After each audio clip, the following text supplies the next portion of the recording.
নামাজের মধ্যে কোরআন দেখে পড়া যাবে কি না। আমার ইচ্ছা হলো, এমনকি অনেক সময় ধরে নামাজ পড়বো, কিন্তু আমার এত আয়াত বা সূরা মুখস্থ নেই, আমি কি করব। আমার কাছে একবার প্রশ্ন করছিল ছেলেরা যে স্যার, এক জায়গায় নামাজের জামাত হবে, ইমাম নেই, একজন দাড়ি টুপি জুব্বা ঠিক আছে কিন্তু কোরআন পারে না, আরেকজন কোরআন সহি পারে, দাড়ি নেই, ইমামতি কে করবে? তাই বললাম যে দাড়ি নিয়ে তাকে পিটাবা, পিটায় দাড়ি রাখার ওয়াদা করে ইমামতি করাবা। কারণ ও কোরআন শিখেছে, দাড়িটা রাখিনি কেন? কোরআন শেখার চেয়েও দাড়ি রাখাটা একটা গুরুত্বপূর্ণ, অনেক জরুরি ইবাদত।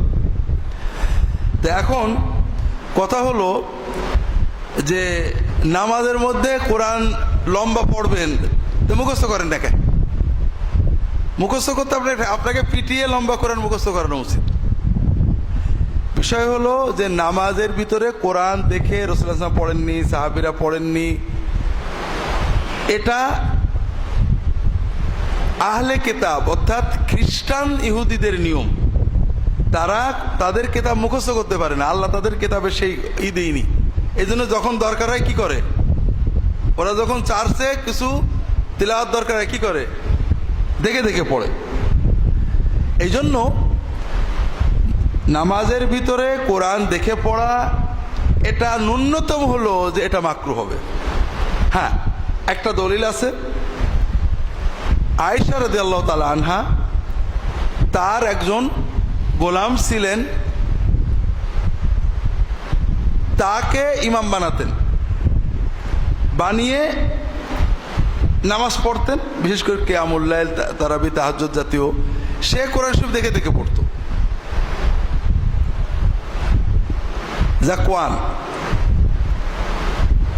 যেহেতু আয়েশা কোরআন দেখে পড়া অনুমোদন করেছেন, এজন্য অনেকে পড়ে, দেখে পড়া জায়েজ। এক্ষেত্রে বুঝতে হবে জায়েজ আর সুন্নত এক না।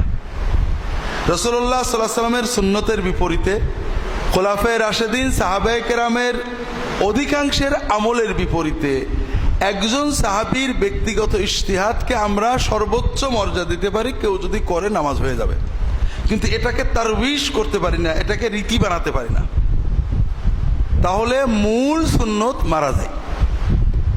এজন্য আপনারা হজে টিভিতে দেখবেন মক্কা শরীফে নামাজের মুসল্লিরা কোরআন শরীফ দেখে দেখে দেখছে, পড়ছে না। এটা হলো বিভিন্ন দেশে হজে যারা যায় বা তারাবিতে যারা যায়, রমজানে যারা যায়, এক এক দেশের আলেম এক এক ফতোয়া দেন।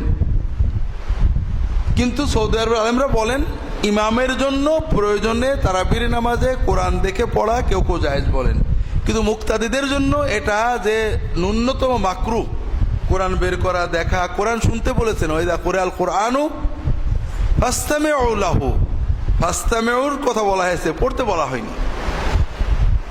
এই জন্য আপনি যদি লম্বা পড়তে চান, একটু কষ্ট করে মুখস্থ করেন, আর না হলে যেগুলো আছে ওইগুলো পড়বেন। সূরা রহমান পড়বেন, ইয়াসিন পড়বেন, এগুলো লম্বা করে পড়বেন।